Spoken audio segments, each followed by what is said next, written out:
Thank you. Thanks again, Kevin. And yeah, just to reiterate that last sentence, I said it yesterday and I'll say it again. Nothing has inspired my writing more than coming to these conferences. And I think like several of us, I hope we can get back together in the future to do this in person. So the title, Informalizing the Textbook to Enable Learning, I think what I'm really getting at here is thinking about who we are as authors. So like what does it mean to be a textbook author? And I think there was a joke earlier in the retirement talk with Robert and gang, and they talked about, like, we're not authors anymore, we're content experts based on what the publisher lingo. And I think that is one thing we are, right? We're also the writer. In some cases, we're the illustrator. I know some people actually take their own photos and select their own photos. We work as part of a team. There's a lot of editorial work that goes in, kind of editing our own work. But then there's all these other things that as an author we have to do: sales calls, meetings, focus groups, etc. But when we think about the writing a textbook, who's our audience? Our audience is the student, right? And it's kind of a weird model that we actually write for students, but we have to get other stakeholders, faculty and faculty committees to adopt. But we're writing for students, and of those things that an author does, what do they care about? Obviously, they care about content. They care that there are words on the page. They want pictures. They might want dynamic photos, but they don't care about all the other stuff that goes on that an author might do. And so a lot of this talk is kind of centered around what is it that students want and need out of a learning resource. And I think that when we consider that, we hope that students want to learn, right? I mean, and I always come at this from the most optimistic view that our students are in the classroom because they want to learn material. Now, maybe they have different reasons for it. So organic chemistry, as we'll talk about, is largely taken by pre-med or pre-health profession students, and some people that are interested in science. And so they might be learning it not because they love our subject area, but because it's part of a pathway to a particular goal. And in effect, the step on the pathway to being a physician, for example. But when we write, the way I think about writing a textbook is that's who we're writing it for. It even is in the name of my book, A Learner-Centered Approach. It's kind of centering the student as the primary audience, and kind of thinking about their goals in the same way that as a college professor or as an instructor might, right? When we walk into a classroom, it's very easy for us to personalize the students' goals and adopt them and work alongside them. And the goal in writing my book, and what I think can be a helpful way to get students engaged in reading and watching instructional videos, is to kind of think about it in that same way. So if you ask the students, what do you want your professor to be, or your textbook author in this case, right? They want the content expert. They want us to facilitate learning. Do they want the author to be a mentor, a coach, a friend, a motivator, a therapist, right? I think anybody that has taught through COVID has spent time being a therapist to these students, and a teacher, a tour guide, comedian, pedagogy expert. They want the author to be inclusive and where possible, make real life connections. And I don't think, right, if I were talking about this in the context of what we want an instructor to be, everyone would say, yeah, I'm several of those things, and those are things that students want us to be. But it might be a kind of a newer twist to think about that in terms of the author. And yet the goals of the author are pretty similar to the goals of the instructor. Yes, the instructor gets to have that closer hands-on interaction. But a textbook can speak to the student in the same way. We talk about when you find novels that you feel like you have a rapport with the writer. Can you have a rapport through a textbook with students? And I believe that you can. Now, Look, on this slide, even putting it up is, it's really meant to kind of frame the beginning of a discussion. So I've shown over here on the left a book. It's Advanced Organic Chemistry by Carey and Sundberg. This is a legendary book, and putting it on this slide is not meant in any way to insult this book. It's written in black and white. Obviously, I'm not telling you, hey, let's have color textbooks. That's novel. That's not what I'm saying. And it's not meant to diminish Carey and Sundberg, because Carey and Sundberg is read by virtually every student who goes to graduate school to study organic chemistry. It's one of the Bibles for organic chemistry students. Now, the difference for a graduate student, and if we think about sort of this encyclopedic way that textbooks can be, where like it's just the bare bones, here is the content, that's what's happening in Carey and Sundberg. But its audience is a highly motivated group that is just wanting to learn more organic chemistry. So there's not a need to engage the student in any other way, right? As a graduate student, I want to learn. My passion is organic chemistry. So give me the bare bones, give me the information, and let me use it. It's a super effective text in that regard. Now, when we think, though, about a textbook that's written for a group, second year undergraduates who aren't sure what their career is, and in a classroom with all of these different careers, that's where there becomes this need to better engage the reader, right? Give them a reason to be motivated, give them a reason to be interested, make them feel coached, develop that rapport. And that's kind of, this slide is really just meant to represent kind of that transition to what can we do within a textbook to better engage students, beyond just delivering content. A student who reads this page in Carey and Sundberg as a sophomore is going to miss the nuance. They're not going to have that passion for the subject that a graduate student does. So how can we cultivate that passion, cultivate that engagement? Once again, we hope that that's happening in a classroom, but I think the author can play a similar role in that. Just a bit, organic chemistry is the study of compounds containing carbon. That's what this is kind of framed around. I won't get into too many of the details, except to show that here on the screen are the types of things we deal with. More important to this discussion, though, and this slide showed up yesterday, is organic chemistry, the class. And I think the starting point for my book, and in fact, in chapter 1, really gets into what's different about the class organic chemistry. The students, and in some ways, the students don't necessarily care about the subject matter when they first walk in the door. When they first walk in the door, they're looking at, popular press has talked about organic chemistry as a weed out course. It's the reason people don't go to medical school. The only reason organic chemistry is the weed out course is because students on the pre-med track don't have to take physical chemistry, which is even harder. But that's what students care about, is how is this class going to fit into, align with my career goal, and can we make sure that it's not the barrier to that goal. So we kind of show this is a reaction coordinate diagram, a concept used in organic chemistry, but really kind of paints this as an uphill process for the students coming in. There's trepidation about how it's going to fit into their career, and the horror stories they've heard from upper level students. And very often these horror stories that they hear from upper level students give suggestions on ways to learn that aren't really compatible. They're not effective ways of learning. They're how students who were struggling kind of adapted to just get by. And so even coming in on that first day, there's a little bit to undo. Now, I keep going back and forth, like the first day implying that we're in the classroom on the first day, but also on first opening the book, right? When they open that book, it's like going to class for the first time and saying, okay, let's look at this subject. And so the challenges then of organic chemistry, the students are highly motivated, but they also have anxiety because of how important this course seems to be or can be for their career.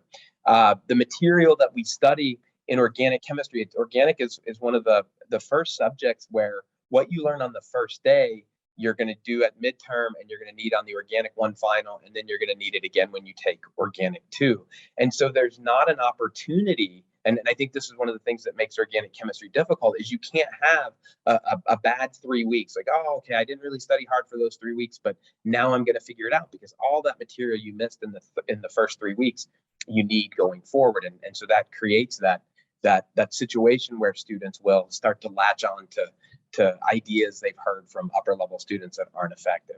As I mentioned a couple times already, it's seen as a weed out course for students on the pre-med track. And I think one of the first challenges for an instructor or a textbook author on organic chemistry is convincing students that it's not a weed out course, that with the right mindset, it doesn't have to be that. The learning that's required is different than what they've done in general chemistry and biology courses they've taken before. The other unique part about organic chemistry, because students will have come right out of a general chemistry class and a general biology class into organic, both of those subjects they had a lot of exposure to in high school. Organic is the first science subject they study that they really haven't had any exposure to. So students might do well in those Gen Chem and Gen Bio classes because they've seen it before. Organic is brand new, again, creating more of that trepidation. And then any pre-med will tell you that sophomore year is a really challenging academic year, because you're kind of really stepped up the level of difficulty to usually you're taking physics, chemistry, and or organic chemistry, and probably a calculus class. So lots of issues. And notice that very few of these relate to what organic chemistry is about. It's about these challenges are associated with student perceptions and student anxieties. So at this point, I wanted to kind of create some interactivity during this session. So, all of us come from different disciplines, certainly not organic chemistry, or maybe even chemistry at all. But we're going to have Kevin's going to put us into breakout rooms. And in doing so, I want you to introduce yourself, what subject area you teach, and what challenges students in your area face that aren't related to the concepts, right? The types of things that I've already described that are kind of facing the organic chemistry student. And I'd be interested when people come back, I'd like to hear different challenges that students in different areas might encounter. So Kevin, break us up.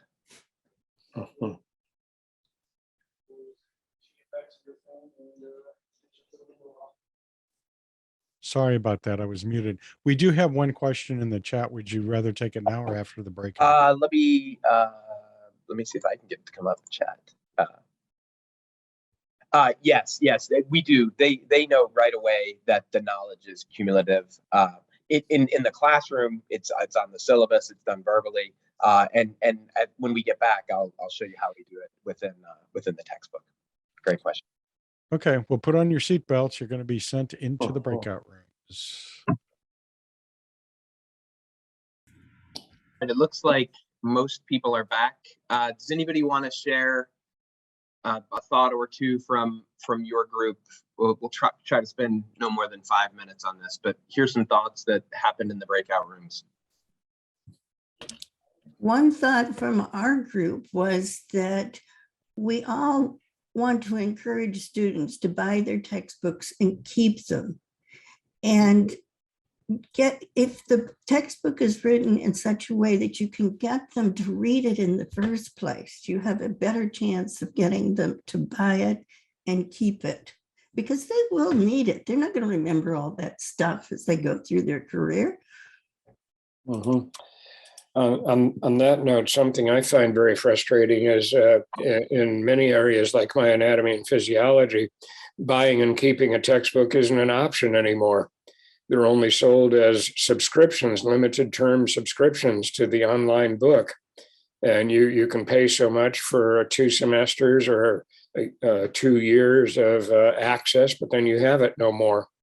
And this is very aggravating to me, because my students mostly go into nursing and they need to refer back to this text, the basic anatomy and physiology, when they're in their clinical curriculum, and that's being taken away from them. Other thoughts of a pain point that students in your subject area might encounter? I'm sorry, I didn't get that. It was just meant for in general, right? The whole group. Yeah.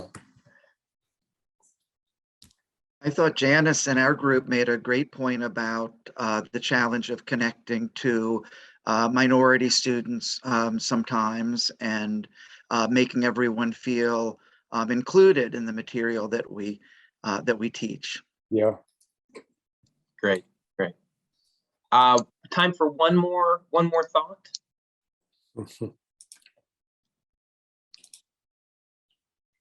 I like what Ken did. He didn't tell his idea. He told us somebody else's. So does anybody else want to share? That's a great strategy, is tell us what somebody else in your group said. Alan, did you get to share in our group? I didn't get to hear what you said. We ran out of time, but I think our challenges are a lot like Rick's. I'm an economist, and we have students who don't make the leap to mathematical or graphical modeling. It's new, it's abstract, and it's a difficult thing to find a book that makes that user friendly. All right, great. Well, like I said, I hope that maybe at a minimum you got an opportunity to talk to new people, and that's what conferences are for. So let's get back into it. So how I start the book, and a lot of what you guys brought up, we'll see kind of instances where we can address that by moving away from this sort of encyclopedic model of the book is just content. The book is more, it's pedagogy, it's a conversation, it's learner-centered, all of that. The book starts out with an introduction to organic chemistry, the same way that I've kind of introduced to you like the difference between organic chemistry, the concepts, and organic chemistry, the course. Chapter 1 starts off that way. So right from the beginning, a student that looks at this book is going to know this is something different. And in the book, in chapter 1, you can see the table of contents. We talk about grit, mindset, and the science of learning. A lot of the students that come into organic chemistry, they know they're hardworking. They've probably been told their whole lives that they're just so smart. So they struggle with having a growth mindset instead of a fixed mindset. But they also are in science classes. And so the science of how learning happens has really resonates with them and helps say, hey, if I'm going to study this way, I need to know scientifically why that's a good way to study. And so chapter 1 launches into that completely away from the organic chemistry. And so just as a reminder, if anybody hasn't read these 3 books, highly recommended. They were 3 of the most influential books I've ever read. But one of the things I like about Angela Duckworth's Grit is she puts this mathematical equation where skill is talent times effort, achievement is skill times effort, and then achievement, if skill is talent times effort, then achievement is talent times effort, which means that effort counts twice. And the implication that I point out in the chapter and that Duckworth is that as long as your talent is a non-zero number, you can achieve. And students will coming into the class will say, and I'm, you hear this in math, I'm not good at math. As long as you have some math talent, your effort can allow you to achieve. And so it's kind of this aspirational thing at the beginning to say, look, you've heard so much about this course, but you can do this. And will it take work? Well, of course it will. But you can. And I think that when we frame it in this way, right? If students are looking at the professor or the instructor or medical schools as lording this class, or organic chemistry is going to prevent you from getting where you want to go, and reframe it as the author as coach, right? The author as motivator. We're all on the same team trying to get you through this organic chemistry course, and here's how you can do it. Hey, Rick, there's a question in the chat that has to do with this. Barry Collin asked, do you have any thoughts on why parents in some school districts are complaining about the topic of grit in K-12 textbooks? Does that affect college students? I have read on Twitter people giving grit a hard time. I have never had a college students bring it up to me. I think our students see it as an affirming thing. Now, I think, and this slide, I think, addresses, it kind of hints at what I think Barry's getting at and what people have a problem with about grit is because one way that grit might be used is to say, hey, just work harder, right? I mean, Nick Saban as coach of Alabama's football team, work harder, work harder, work harder. I think it has to be compassionate grit, right? It has to be delivered in a way that is aspirational and motivational. And, you know, it's like, because I think you could, the old school way, and the reason organic chemistry became a weed out course is that, you know, a student who does poorly goes to the professor and they say, well, work harder. That's grit, but that's not the way grit is. That's not a helpful grit. That's not a helpful way to do it. And so I kind of have this concept of like, it's grit, but it's together. And so kind of, again, centering the author alongside the students to say, we are working through this together. And we do that by lightening the mood a little bit. So we've got these cartoons that follow us along in the book.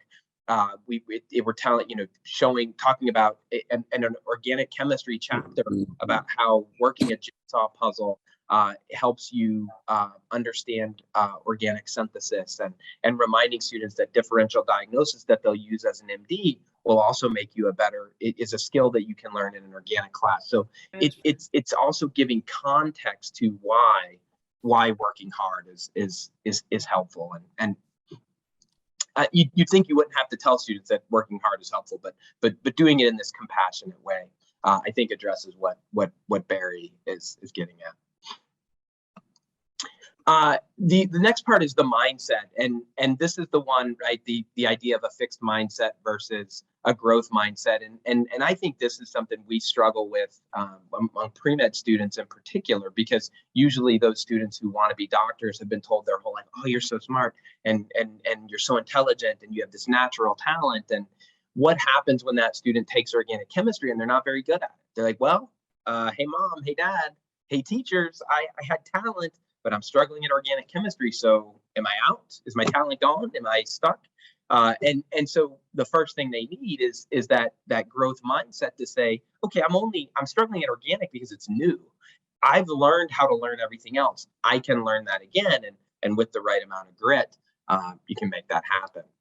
But again, in chapter 1, and this, you know, this is not this, we spend a couple of pages in the chapter to even show this graphs like this that kind of reminds, like, if you're a fixed mindset student, your ability is going to remain constant. And again, this uses those kind of reaction coordinate diagrams that become central to the study of organic, but kind of easing them in. Whereas a growth minded student is going to gain the ability to achieve over time, and kind of pointing out that students are going to come in with different levels of ability, different backgrounds, different, you know, coming from different school systems with different teachers, and yet at the end of this graph, with the right amount of grit and a mindset of saying, hey, I'm allowed to struggle, I'm allowed to not do well, and just keep working. Eventually they get to that point. So establishing this right from the beginning, again, but doing it together, right? Because I think that when we have these buzzwords of like, oh, well, you just need to have a growth mindset, but let's explain how. Let's show where that growth mindset can be used. Let's, you know, this, so over here we have one of our cartoons. This concept is often confusing and may require rereading to make clear. If we're writing our book as if it's an encyclopedia, students will read a paragraph and they have no idea that this is a really difficult paragraph. So I put myself in the hands of in the shoes of a student even when I was writing a paragraph, it's like, okay, that didn't make sense, rewrite. That didn't make sense, rewrite.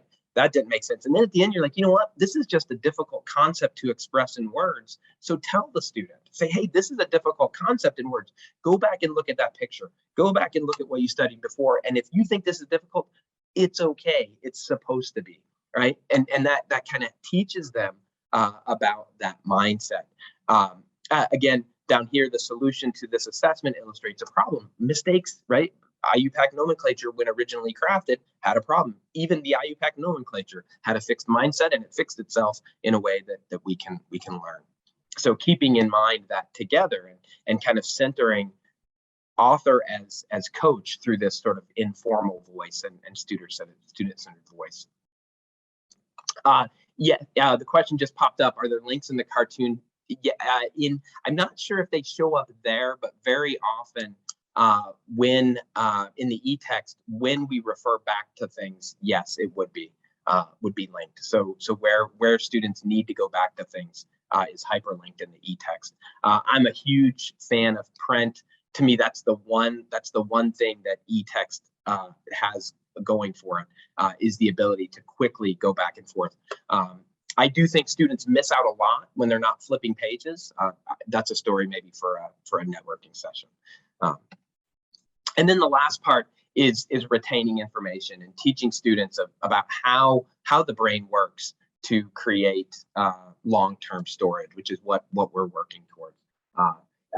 The Rediger, Brown, and McDaniel have these things they call learning claims, and essentially in chapter 1, I modify them to be the organic chemistry edition.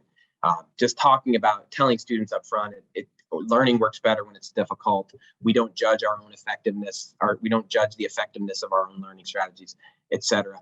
By putting them front and center for this course that they're feeling intimidated by, say, hey, here's you're gonna have to work. You have to have a growth mindset. And if we're gonna plan, right, if you're gonna spend a certain amount of time studying, let's make sure we're studying the right way. So many students will come to me, and this is as an author, and I'm honored. Like, I said, well, how did you study for this exam? Well, I read the chapter 3 times. Like, great, I wrote it like 7 or 8 times. I'm glad you read it 3 times, but that was not the best way to study. You should have been working problems. You should have been, so right up front, explaining to students how they should approach this material. The other thing that this chapter serves well is when students do poorly on a first exam or a second exam, they can go back and I've had numerous students come back to me and say, hey, chapter 1 really made sense after I bombed exam 2 because now I get it. When I first read it, I thought, well, this isn't going to apply to me because I'm going to do fine in this class, but spoiler, I didn't. And then again, just the informal approach allows us to incorporate, I've only shown one here, but it happens throughout, how you can kind of take these learning claims and remind students of them by being outside of this encyclopedic approach. Be sure to take breaks while doing these to maximize retention of material. See section 1.4, go back to chapter 1 to remind yourself why this is important. Several reviewers and students have actually talked about how they wished a chapter 1 was like this in their Gen Chem book and their Gen Bio book, and again, because it just creates a rapport up front between author and student. At this point, I have to give a shout out to Danelle Stevens, who during yesterday's talk introduced me to these 2 words, cognitive apprenticeship, and I was telling her earlier that I think it changed my whole reflection on the last 8 years. I knew what I was doing, but I didn't know the words. So cognitive apprenticeship is kind of recognizes, and this is based on like 3 hours of research this morning. So Danelle could probably and will hopefully correct me at some point. But recognizing that how a skill is taught by a textbook author to a student is important, and I think that this cognitive apprenticeship is something that's enabled by this less formal, less encyclopedic presentation of content. And so these 6 teaching methods that were suggested by Brown, Collins, and Duguay, I'm not sure how to pronounce that name, modeling, coaching, scaffolding, articulation, reflection, and exploration, I'm going to show on the next several slides, are the things that we do that when we take this less formal approach to the textbook, this less encyclopedic approach, allows these things to happen very well and give us that increased engagement and maybe make students feel like that this is a better book. I hear students talk about not wanting to keep their book, or books are too expensive. Well, if we write better, more engaging books, then they'll hold on to them. And I hope that's what this sort of informalized approach can allow. So what are the things that the informalized approach can enable? It can develop a rapport. So also in this chapter 1, I tell my story, and my story is not one of, I went to college wanting to be a scientist. It was, I want to be a doctor. And then I took organic and I got a C on the first exam, doubled down on my studying and got a D on the second exam, and said, you know what, I'm not great at math, but I know the slope of this line is trending down, and I need to make significant changes. And luckily I had a professor who was learner centered.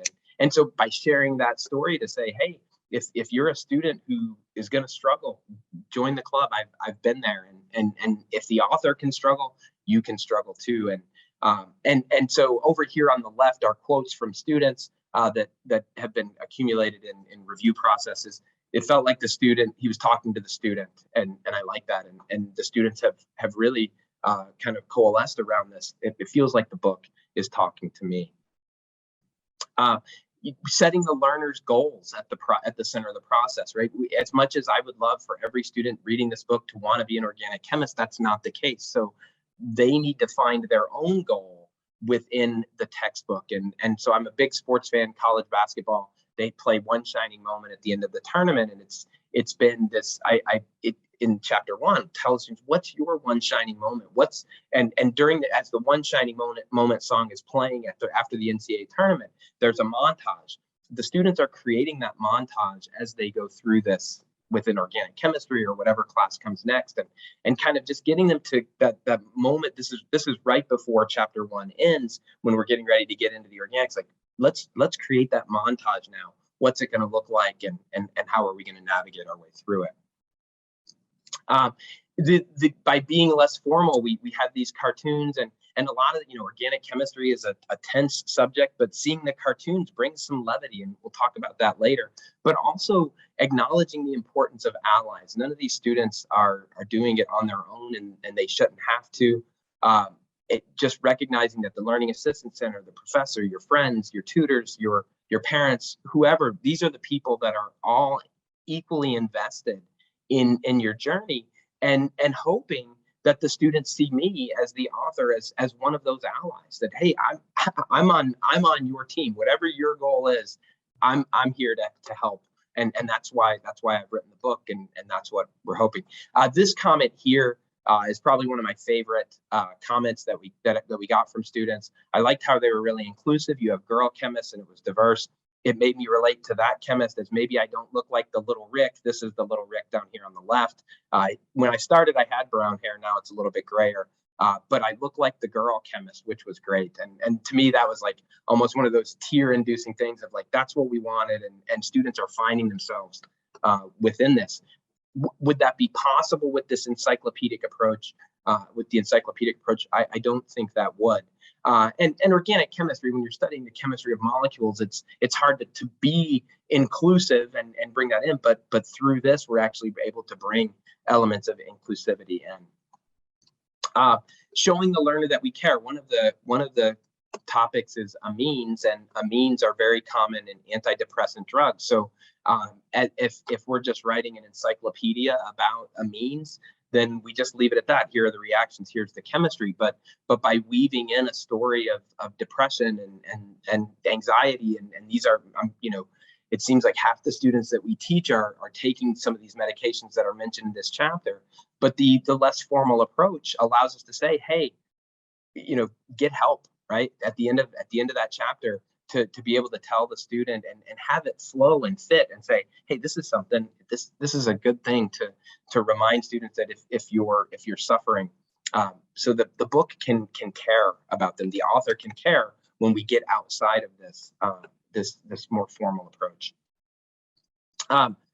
Acknowledging that students struggle. And so I have this feature, I don't know if that's the right word, but we have these bracketed italics comments, and what they're meant to do is almost to be like the devil angel on the shoulder whispering in the student's ear, where like you can, if you skip over those, you'll just read the content, but these are there to kind of give like this mental break.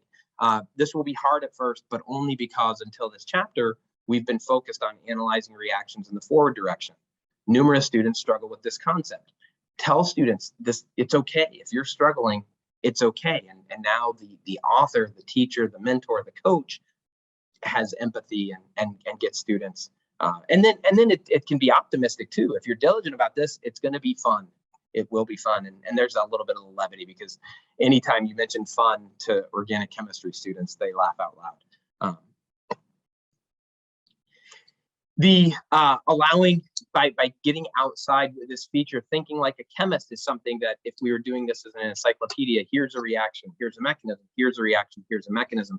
In this case, we're actually letting students invent a reaction instead of just telling them what comes next. Hey, you invent this reaction, and oh, by the way, it comes next. And so here our cartoon is saying, let's think like a chemist to see how a reagent might be developed based on chemistry studied previously.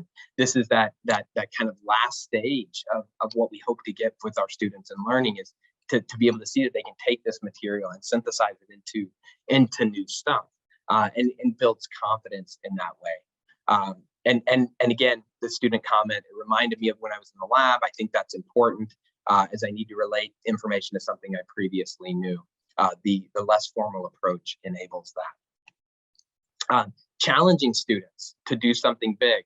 So down here, this is at the bottom of the figure, and this was kind of fed by there's some logic that's missed in leading to this figure, but it's cool to see how one idea inspires the next. Perhaps your idea is the next big idea. Because I mean, when students are reading this book, if these are the things we would say if we were in a classroom, a textbook can certainly do the same thing. And then again, we have our cartoon on the side saying, but look, these are complicated big molecules, so don't be intimidated by this. Just focus on the big picture. Introducing content, right? So my textbook is not the first book to have solved assessments, but this less formal approach, this is solved assessments actually start the section, and this is based on some of that research on how to make learning stick, is to start a section with a question. And then as they struggle with that question and answering that question, they've now learned a concept by accident, but because you created meaning for it up front, they actually hang on to that. So getting outside that formal approach allows those types of things to happen. So and again, that word together, we'll learn about this together, and that's the cartoons, the allies, the author, the whoever. Recalling old information to simplify difficult content. So we use this feature where in an encyclopedic approach, you would just show what's written in the white space, but by having these pink boxes, it kind of is a visual cue to the students that, hey, everything on this page, and this would be considered a pretty complicated subject or complicated concept in chapter 23, and yet each of these pink boxes represents something they know or have learned before. These are the ones that are going to be hyperlinked if the students don't understand, so that they can go back. And again, the students have liked that it reminds them of things they know, and I think that gives them some confidence that the material is building appropriately. I mentioned some of the videos, the videos yesterday, but meeting students where they are, like by stepping into this kind of learner-centered approach and centering them at what the book is about. Says let's do the things that they want, and the solved assessment videos, the key concept videos, and the students pointed out that by having the videos done by the author, the language doesn't get confused. Asking students to go to Khan Academy to teach themselves, very often they end up in completely wrong spots, studying completely wrong things. So by having book-specific videos in this sort of informal approach, the students get to where they're going. Analogies to make concepts relatable, also providing a little bit of levity, kind of stepping outside of the complexity of the chemistry and helping students to visualize that material. And then, organic chemistry is not in a bubble. If we've learned anything in the last 2 years, that science is, there's some difficulties with science in our society when politics get involved, when marketing gets involved, and so an organic chemistry textbook training the next generation of scientists or physicians or just citizens, there's an opportunity when we step outside of that encyclopedic approach to say, hey, the material in this chapter has some application, and so let's make sure that we're viewing science as science. Levity to ease the anxiety, and this one kind of falls under personal stories too, continuing to develop that rapport.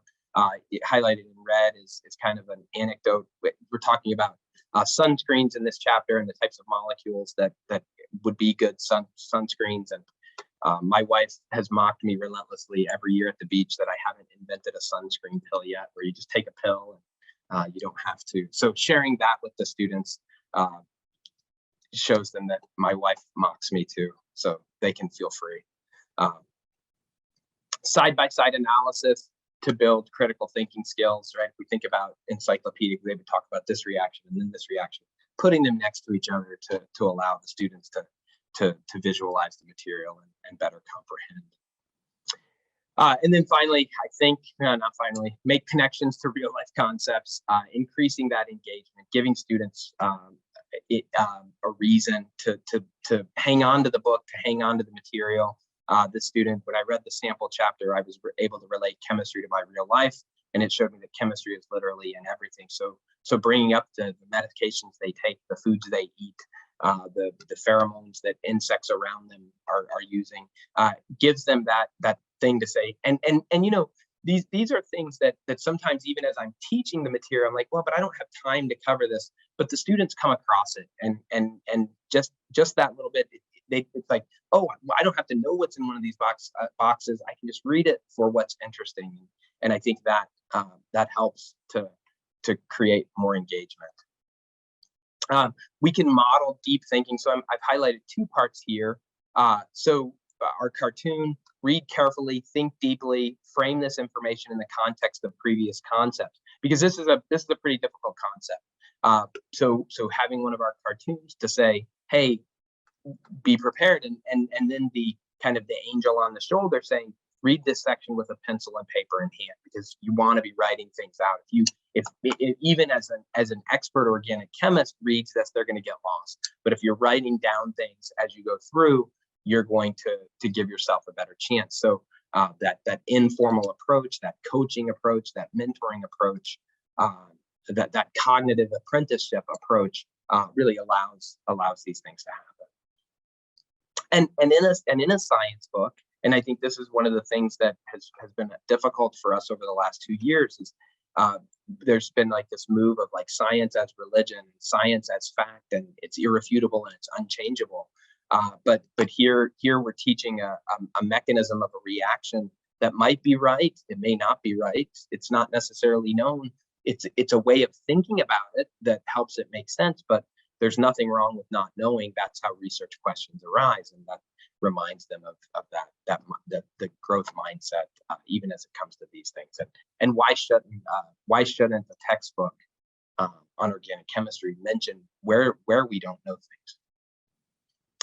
I had planned to do another breakout activity. We're not going to have time for it, but essentially it was to take this passage on inflation and see, you know, this is kind of written. I think I pulled this from Wikipedia, so it's very encyclopedic.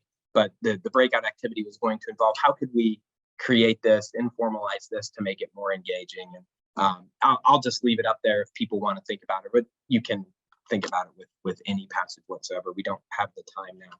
I'd rather use this to this time to answer questions, and just finish up there with again some more quotes of what the book is for the reader. It has a personality, and it's written for someone learning organic chemistry. I think if the book had taken that sort of more formal, what I've called an encyclopedic style, students wouldn't see it that way. So certainly the goal of developing a rapport in a textbook was achieved.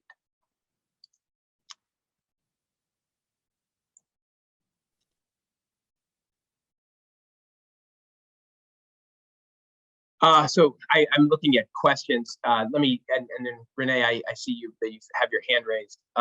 Is the text this small? No. I don't think it's readable. Pearson does. They're not going to publish something that is not accessible.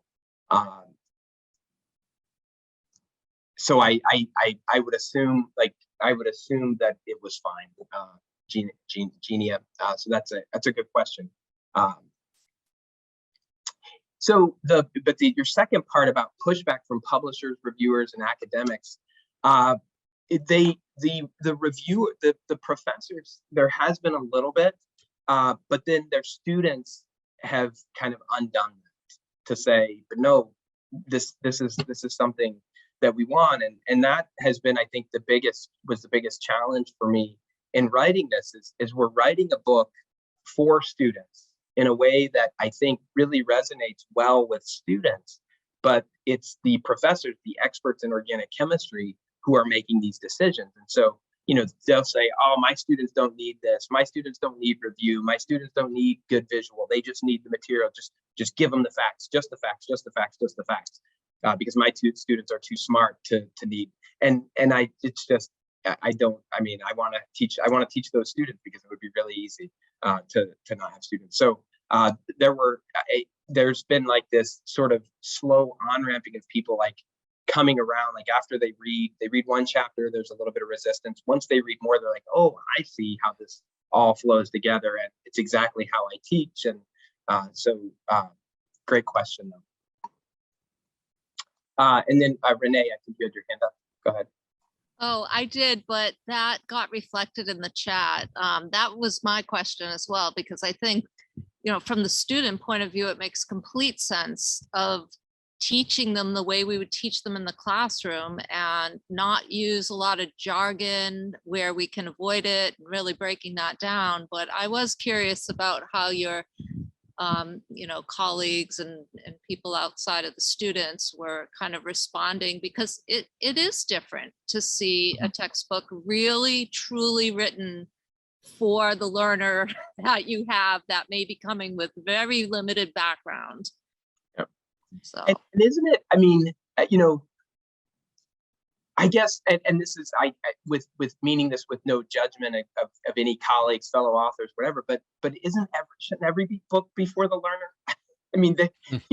But I do acknowledge that it's a weird model, because it's like designing a vehicle for a teenager, but it might be the perfect car for your teenager, but no parent is going to buy the perfect car for the teenager, right? I know what car I want my teenager driving. So it has been a challenge, and there's a kind of a story about that. There was one reviewer who he's an organic chemist, and his wife is a biology professor, and so he was going through in the first read through the chapter. He's like, stupid feature, stupid feature, stupid feature. Don't like it, don't like it, don't like it. His wife looks over, or he shows it to her, and she says, I would be an organic chemist if I had that feature. And he's like, okay, I get it. And so he became one of the book's biggest fans by thinking about, right, don't think about what you know, right? Put yourself in the position of the average student. And so that is a barrier. There's an activation barrier, but I think that the hope is that over the long run, professors and adopters will get to that same place. And my thought on it is, Pearson wants to sell it and they want to make money. I wanted to write the book that was true to what I thought students needed, and I hope Pearson can figure out a way to get it into those students' hands. But I couldn't sacrifice what my goals were. All right. Well, it looks like we only have a few seconds left here till the end. So, Rick, wow, that was great. I see up on the slide there that somebody liked the personality that's in the text, and I'm gonna that resonates with me. I think that this was a lot of fun looking at the text,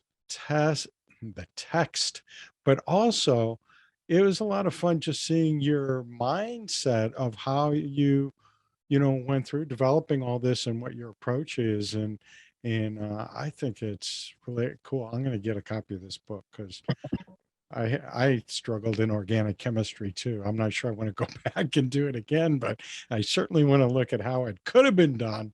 Right. And once again, thanks so much, Rick, for putting all your hard work into the book and into this presentation to share it with us. So